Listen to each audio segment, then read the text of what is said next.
पूरे देश भर के अंदर उम्मीद पोर्टल के ऊपर वक्फ जायदादों का अपडेशन का काम जारी है। राजस्थान जिस तरह से इस पूरे मामले में पिछड़ा है, बड़े सवालिया निशान खड़े हुए हैं। आज आखिरी तारीख है। राजस्थान की तमाम जिम्मेदार जो जमातें हैं, उनके जो जिम्मेदारान हैं वो हमारे साथ में मौजूद हैं। प्रमुख पदाधिकारी मौजूद हैं। 19,000 से ज़्यादा यानी 19,044 जायदादें और अपडेशन में जो फाइनल अप्रूवल मिला है 202 के करीब। हालांकि बहुत सी चीज़ें अंडर प्रोसेस हैं, बहुत सी चीज़ों का अंडर इनिशिएट उसमें आ गया है, लेकिन बड़ा सवाल इतना वक्त लगा ही क्यों? सर, बड़ा सवालिया निशान है। राजस्थान की दरगाहें, मस्जिदें, मसाजिदें, कब्रिस्तान, इमाम बाड़े सब जो है अभी तक इंदराज होने थे, और आज जब आखिरी तारीख आ गई है बहुत भागम भाग की जा रही है। देखिए, हमारा कहना ये है कि राजस्थान में भी और भी देश के कई हिस्सों में है ये पोजीशन, जहां बहुत सारी प्रॉपर्टीज़ दर्ज होने से रह गई हैं। ये बात बार बार ये बात कही जाती रही है।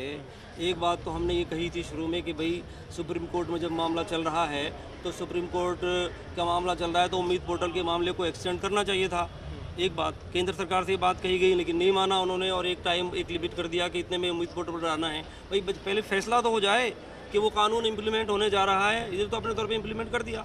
तो एक बात तो ये है। रही बात दूसरी ये कि लोगों ने करना शुरू किया।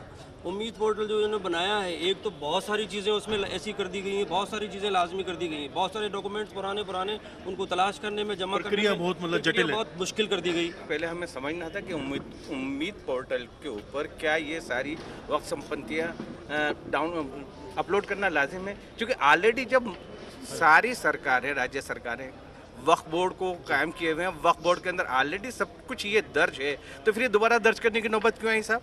अगर सरकार चाहती, केंद्रीय सरकार चाहती, तो सारे वक्फ बोर्डों को इंस्ट्रक्शन दे देती कि तुम्हारे पास जितनी भी वक्फ संपत्तियां हैं उन्हें फौरन पोर्टल पे चढ़ा देते जाओ। तो सरकार का खुद का काम था, उन्होंने आवाम के ऊपर क्यों डाला? अगर सरकार का अच्छी मंशा होती तो ऑलरेडी सारे डाटाज उनके पास मौजूद है, वो उसे ऑटोमेटिकली ले सकती थी। तो ये सिर्फ परेशान करने के अलावा और कोई बात नहीं थी। कई इमाम बारगाह और कई ऐसी जगह हैं जहाँ पर चिंता है लोगों को। हाँ, हमारी जो इमाम बारगाह है मदनपुरा, वो उसका काम हुआ, लेकिन जो अभी प्रक्रिया है तो बहुत ही जटिल जटिल मुश्किल बनाई गई है। आप लोगों ने समाजी बेदारी की भी कोशिश की थी कि लोग आगे आएँ, तो बोर्ड को अपना काम भी करना चाहिए था। एक तरफ लोगों को बेदार करने के साथ साथ बोर्ड ने किया अपना काम? नहीं, बोर्ड ने किसी हद तक अपना काम किया, लेकिन एक बात जो आई है वो यही है कि गवर्नमेंट को डायरेक्टली जो वह बोर्ड है उनको इंस्ट्रक्ट करना चाहिए था।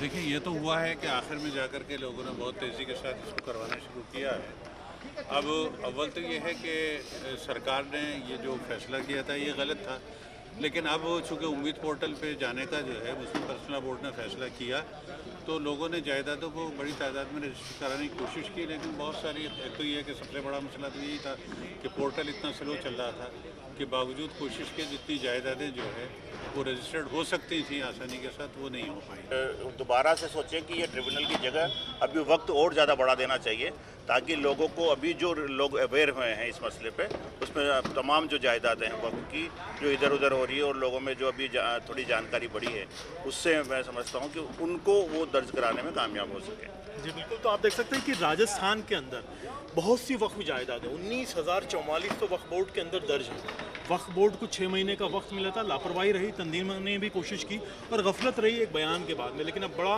प्रश्न ये है कि 6 दिसंबर रात को 12 बजे तक का समय दिया गया। इस समय तक कितनी वक्फ जायदादें अपलोड हो पाती हैं? राजस्थान के अंदर मौजूद दरगाहों, मस्जिदों, कब्रिस्तानों, इमाम बारगाहों का भविष्य क्या रहता है, ये इसके बाद तय होगा। फिलहाल तंजीमें सरकार से थोड़ी संवेदनशीलता बरतते हुए मामले में नरमी करने की और वक्त बढ़ाने की मांग करें, ताकि लोगों को वक्त मिल सके और जो डाटा है सही तरीके से उम्मीद पोर्टल पर अपलोड हो सके। देखना ये होगा कि आगे क्या होगा। कैमरा पर्सन मनीष के साथ में अरबाज अहमद, न्यूज़ 18 के लिए जयपुर से।